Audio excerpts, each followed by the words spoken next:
Right now, world football runs by wingers. Right now, ഏത് list എടുത്താലും best പ്ലെയേഴ്സിൻ്റെ അതിലുണ്ടാവും. സാക്ക, സാല, ഒലീസെ, യമാൻ, ഇവരാണ് മെയിനായിട്ടുണ്ട്. ഓൾ എനർജറ്റിക്, ഭയങ്കര പവർഫുൾ ആയിട്ട് എക്സ്പ്ലോസീവ് ആയിട്ടുള്ള പ്ലെയേഴ്സാണ്. എല്ലാം ഡിഫൻഡേഴ്സിന് നൈറ്റ്മേഴ്സാണ്. But except for one player, one left back that none of these players want to face. It's Nuno Mendes. He doesn't get dribble pass easily and he turns the table and shows up in every single game. ഈ പറഞ്ഞ wingers എല്ലാം ഡിഫൻഡേഴ്സിനോട് ഇങ്ങനെ toy ചെയ്ത് കളിക്കും and it make them look very ugly. പിറ്റേ ദിവസം റീൽസിലും ഇൻസ്റ്റാഗ്രാമിലെല്ലാം full famous ആയിട്ടുണ്ടാവും angle breaking skill കളിച്ചിട്ട്. But the script fails. അപ്പോൾ എപ്പോൾ ഇങ്ങനത്തെ പ്ലേയേഴ്സ് ന്യൂനോ മെൻഡസിനെതിരായി കളിച്ചാലും അത് വർക്കാവില്ല.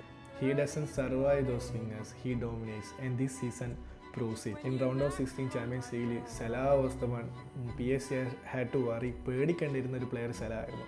ബട്ട് ആഫ്റ്റർ 2 ലെഗ്സും 210 മിനിറ്റ്സും ലേറ്റർ 0 ഗോൾസ്. പിന്നെ in semi final it was Saka. Premier ലീഗിൽ കൺസിസ്റ്റൻ്റായി ഈ വരുന്ന ഇയേഴ്സ് എല്ലാം കൺസിസ്റ്റൻ്റായി പെർഫോം ചെയ്ത സാക്കയായിരുന്നു semi final and he kept him locked also. പിന്നെ വന്നത് നാഷൻസ് ലീഗ് ഫൈനലായിരുന്നു. എല്ലാ കണ്ണുകളും ലമീൻ യമാലിൻ്റെ അകത്തായിരുന്നു. He was the golden boy. But the end of the game he look less like a golden boy and more like Nuno Mendes new Victor.